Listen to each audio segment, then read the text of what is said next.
Mga bro, eto na ang upgrade na matagal nating hinihintay. Confirmed na ngayong taon, lalagyan na ng 8-cell Vertical Launching System, o VLS, para sa VL Mica ng at Close-in Weapon System, o CIWS, ang mga frigate ng Jose Rizal class ng Philippine Navy. Hindi na ito drawing, hindi na chismis, actual na firepower upgrade ito na magdadala sa barko natin sa next level.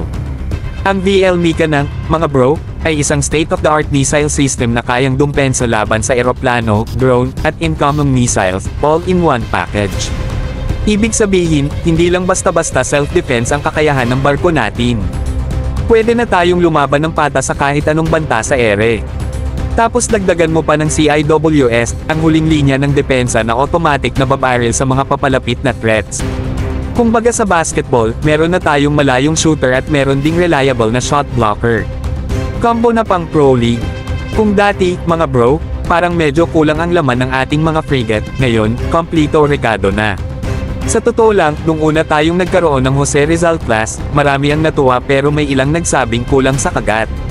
Well, guess what? Ngayon, may ngipin na. At hindi lang basta ngipin, missile grade yan. Ito rin ay patunay na seryoso ang gobyerno sa pagpapatuloy ng modernization ng Philippine Navy. Hindi tayo basta bili lang ng bago, sinisigurado rin natin na ang mga existing assets ay fully loaded at capable na makipagsabayan sa karagatan. From presence to performance, we're moving up the chain. Mga bro, the sea is not a playground, it's a chessboard. At ngayon, may mga bagong pyesa na ang Pilipinas na kayang mag-checkmate kung kailangan.